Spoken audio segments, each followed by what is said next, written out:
See if you can have a look at the year. Divide it into 4 quarters, of which 1 quarter, of course, is almost half finished.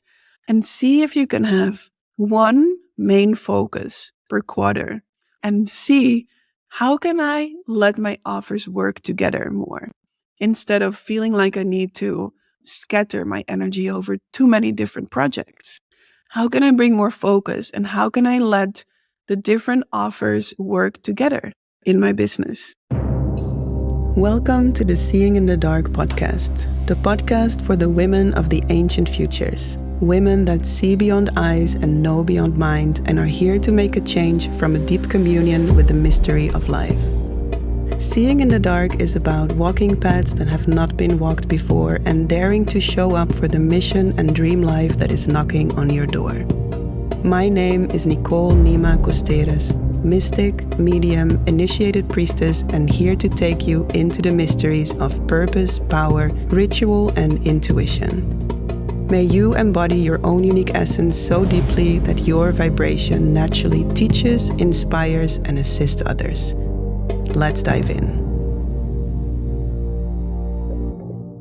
So it is already February, but still I want to share with you on the topic of planning your business year on the podcast now. Why? Because I see many women that I come across in the entrepreneurial field struggling with this, especially the women that feel they want to flow more intuitively through their year. They want to create more intuitively, and they feel worried that through planning, they will lose that connection to their creativity or lose even the connection to feeling free inside their business. My experience is that it has been completely the other way around. Planning for me actually created more space for me to flow, created more space for me to create stability in my business, and also to create more clarity and focus. So today we're going to dive in and I will show you a very simple system I use to plan my year in business. Now, I just want to let you know that if you're new here, that you may not know my story fully. So in short, there was a Women of Ancient Futures, my company, before the pandemic, so before 2020, and the Women of Ancient Futures after. The Women of Ancient Futures before the pandemic, the way I was working then is I was traveling the world. I was really free flowing. I was pretty much constantly creating new courses, new offers, new retreats, new things in my business all the time. I just had this inner feeling that I need to create something new because I am super creative. I love entrepreneurship. I love my work. I love sharing my gifts. I love supporting women. And so what it looked like for me is most of my business was in person. Almost all. I had only one online course, Channeling Your Higher Self, but everything else was in person retreats, in-person workshops, in-person courses. So a very different business than what Women of Ancient Futures is today. Now, that changed completely because 2020, when the pandemic hit, I lost all my income for about 5 months due to the pandemic because all of my business was in person. I didn't have anything set up besides Channeling Your Higher Self to work in the online space. And so for 5 months, I was on government support in 2020. Here in the Netherlands, there was a possibility to have government support for companies that pretty much were at zero due to the pandemic. Now, before this 5-month government support, I was making around €2,500, more towards €2,000 a month in revenue with Women of Ancient Futures. Then 5 months of making zero with Women of Ancient Futures. And then 3.5 years after, I grew or exploded towards around €200,000 a year. Now, you can imagine a growth times 10 has a massive impact on my life, had a massive impact on my body, a massive impact on what I needed to set up in my business to provide the structure and the system and the flow to actually being able to hold that growth of going from supporting hundreds of women with my mission to supporting thousands, of making 2,000 a month to making 200,000 a year in revenue, of working alone in my business to working together with a team. So today I'm sharing a little bit about this to show you that I come from a place where I wasn't planning much at all with my business, where I didn't know what was the next thing I was going to launch. Where now, today, where I am at the moment of recording 34 weeks pregnant, I have to plan. Especially with motherhood coming up, I have to be clear. What is it I'm going to launch this year? How am I going to structure it? How am I going to combine it with motherhood? Because I want to continue nourishing my business, growing my business, expanding my mission, while I also have the spaciousness to be a mother and enjoy my time in motherhood as well. That's why today I want to share with you about how I plan my year. So if you feel curious about bringing more structure to your planning in your business, if you are someone that doesn't do any planning at all, or if you're someone that does do the planning, but you're just curious to see how I do it, and maybe you can take some things with you for your own way of planning, then this is the right episode for you. I will share it in a super simple way because all of the systems and structures that I have in Women of Ancient Futures are super simple. They are super simple because I don't like complicated structures. I like simplicity in the business. So that's also what I will be offering you in today's episode. Before I go to sharing the system or the structure through which you can plan your year in a super simple way, I want to share with you my favorite planning tool that I use for it. Because now working together with a team of 5, including myself. So besides me, there is the accountant with which we have a quite close working connection. And then there is the marketing agency. And then there is the core team, which is the virtual assistant and the content manager, who is managing everything around content, podcast, weekly emails, and so on. So having that team, I really needed the planning tool. Although when I was by myself, I also already used this planning tool, Trello. There's other tools as well, but I really love working with Trello because it's a very intuitive tool. I love it because it makes everything very visible, everything very clear. You can just click and drag things to different lists. So this is the tool that we use in the team Women of Ancient Futures. And this is also the tool where I create the year planning. So there's one list in Trello that says upcoming events for 2024. And then there is the different cards on that list that show exactly what is the next event coming up, what is the next event coming up, what is the next event coming up. So that's where the planning for the year is visible inside Women of Ancient Futures. Now, how I used to do it when I started the planning is I started with planning 6 months ahead, not a year, because coming from that place of free flowing all the time, not really wanting to plan anything, just wanting to intuitively flow and see what was resonating the most as my next offer, planning ahead a year felt like a lifetime. So I started with 6 months, of which 3 months were really planned. But then the other 3 were already a bit more flexible. And then the next 6 of the year were pretty much unclear still. Now, today, all of 2024 is planned, also because I'm going on maternity leave. So I'm stepping out for 3 months. And so we needed to see how can we still generate the amount of support and amount of income that we want to generate with Women of Ancient Futures this year. So I will offer you this planning tool. And if you want, you can even write along with it or just listen to it again when you're ready to do the planning for yourself. But basically, how I do the planning is when you imagine your year being in 4 quarters.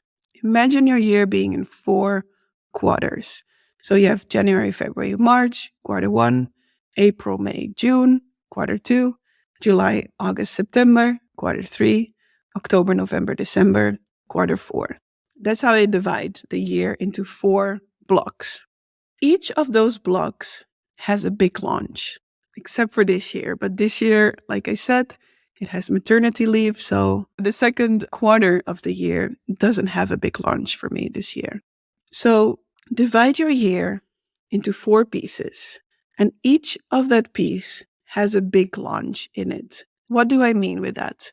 I will take an example from last year, 2023, where in the third quarter, September, I launched my 6-month mastermind, You Are a Soul Leader.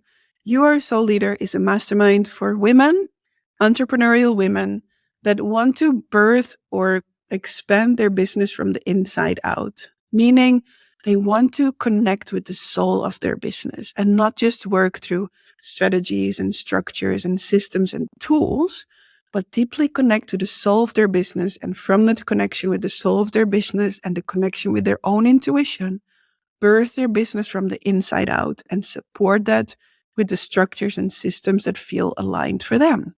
So this was the big launch for quarter 3. For quarter 4 last year, I had my year training, Mystic Medium. Mystic Medium is my year training in which you dive into the art of mediumship, psychic abilities, professional psychic readings, dream translation, rituals and ceremonies for deep transformation. And that was my big launch for the 4th quarter. Now, every quarter like that has a big launch, meaning one of my core offers is offered in a quarter. Now, you might think, wow, 3 months for one big launch? That is a lot of time. And it seems like a lot of time, but when you really put in the good chunk of energy and love and care that your offer deserves, 3 months is not that much. Because in those 3 months, you probably want to do something like a free masterclass or something to promote your big offer. For me, it is through masterclasses. So my mastermind is being offered with a 3-day online retreat, Connect to the Soul of Your Business. And then the 3-day online retreat, Connect to the Soul of Your Business, is promoted on the podcast episodes, on the Instagram content, through the emails. So everything in that third quarter is revolving around the mastermind. All the content aligns to that. All the posts align to that. All the podcast episodes align to that. I mean, most of them, maybe not all. If I still feel spontaneously, oh, I want to do an episode about this now, I allow myself that. But overall, everything starts to work together towards that one core launch. So every quarter has one big launch. In my case, third quarter last year, mastermind. Fourth quarter last year, year training. Year training was launched with a masterclass, 5 secrets to trusting your intuitive gifts and psychic abilities. Podcast episodes were around mediumship, around ritual, around psychic abilities, around trusting your intuition. And so the whole fourth quarter was revolving around the year training. So in this way, instead of letting your whole year be a big surprise, and not only that, I think also that when we don't plan our year, it can feel like chaotic sometimes. Looking back at the time where I wasn't planning my year at all, it also brought a lot of restlessness or sometimes even anxiety because I didn't know if I was going to make enough money.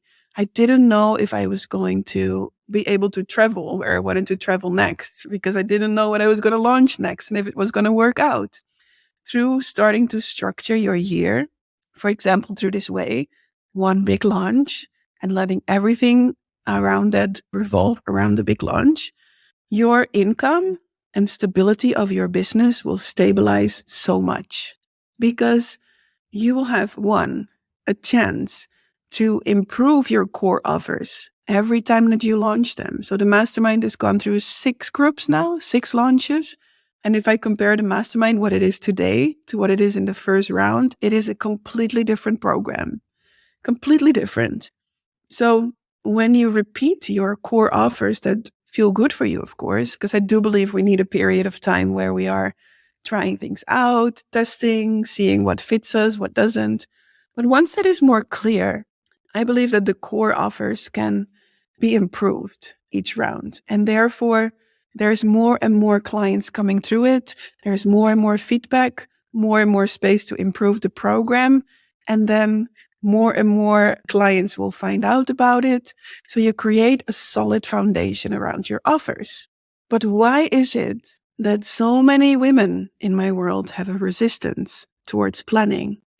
I believe it's because of the fear that there is no more space for your creativity. That was the fear that I had to go through. I thought, yeah, but if I'm going to now plan my whole year, then how can I still be creative? Because I am super creative in my business and I want to be super creative in my business. So what I discovered along the way is that your creativity and changeability, your shape shifting qualities in your business don't necessarily have to be in your core offers. They can be in the promotional content that you're creating. Your creativity can be in the masterclasses that you're creating, or in the emails that you're writing, or in the events that you're setting up on Instagram. Like, you can have your creativity in the things around your core offers. So the way your core offer is being promoted, that's where you can be creative, where you can change, where you can try things out, where you can bring in new things. But the core offers, the moment I started to really take the time and care to improve them, that's when so much stability got created inside of Women of Ancient Futures. So this is the invitation for today. See if you can have a look at the year, divide it into 4 quarters, of which 1 quarter, of course, is almost half finished, and see if you can have one main focus per quarter, and see how can I let my offers work together more instead of feeling like I need to scatter my energy over too many different projects. How can I bring more focus, and how can I let the different offers work together in my business? Let me know also if this is helpful for you to create your planning for this new year of 2024. This is how I plan my business. I will do it slightly different this year because, like I said, the second quarter, I am on maternity leave. So for me, it will be mainly happening in the first and the third and in the fourth quarter. This is the invitation I want to leave you with today. Planning your year through a super simple main focus for each quarter and letting everything around that work together. For example, one more example I actually want to give. There's one woman in the mastermind. She works with a program of 3 months, and she works with circles, new moon circles. One thing that could be really possible is you say, for the second quarter, I launch my program. My new moon circles are an introductory experience where women can come in for one evening and have a taste of how I work and who I am and what I sound like, what I feel like. And then at the end of that circle, I invite them into my program for 3 months. That could be the focus of 1 quarter. That means the content around it, where you invite the women into your new moon circle, is aligned with the content in your program as well. The topics in your new moon circle are aligned with the topics in your program. And like that, your offers can start to work together instead of them being all separate little islands. All right, that's what I want to leave you with today. Let me know if this has been helpful. Let me know what you are doing with your planning for this year. And I look forward to see you again next week. Much love. Did you receive any inspiration, motivation, or powerful breakthroughs by listening to this episode? Then please share this episode by taking a screenshot and tagging me in your stories at nicole.nima.costeres. I would love to celebrate you, share you in my stories, and it would mean so much to have my work reach more powerful, passionate women like you. Thank you so much, and looking forward to see you next week.